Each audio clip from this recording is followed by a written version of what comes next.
Frumoasă meu. Haide.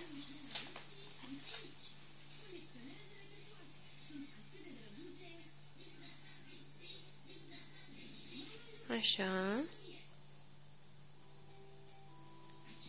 Ce literă e aia? M și cu A. Da. Încă un M și încă un A. M.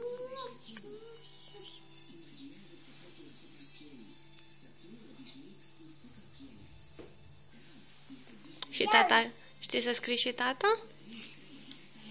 Mami, iau și e diferit. Da. Numai se pune că alb. Hai, scrii și tata? Cu M? Cu T, cum cu M? A, cu T. Facem o inuție. Acum un A. Da.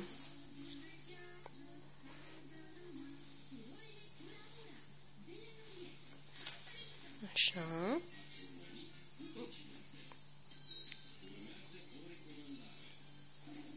Da. Bravo, mami! Îmi place mai...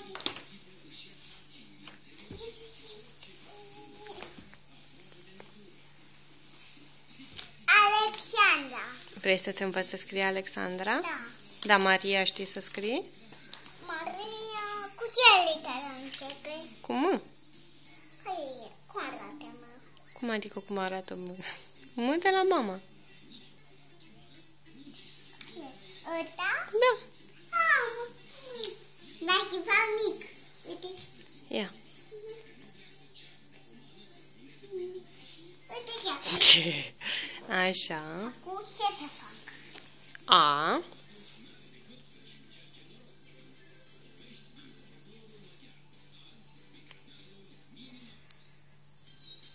Dar de ce scrim așa mic? Păi ca să văd mai... Bine. Acum R. Dar nu te fă mic tu. Vrei să-ți fac eu R? Dar și fac mic. Mic. Uite așa, o liniuță așa, după aia așa și după aia încă una așa.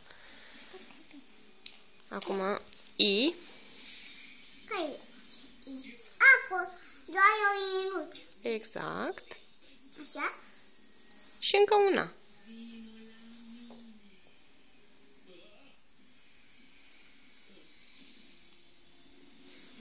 Perfect. Maria. Bravo, mami. M-am văzut eu.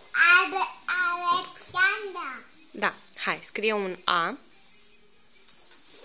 Mic. Da. Bun. Un A. A, U, așa. A, L. Asculă. Mai greu acum. Uite, un L se face așa. Așa, o liniuță așa și o liniuță așa. Dar eu știu. Știai să faci? Acum trebuie să faci E. Ce e ăla? E. Uite, așa se scrie. E. O liniuță așa și încă 3 așa. A, L, E, Și acum X, X, X, X se face așa.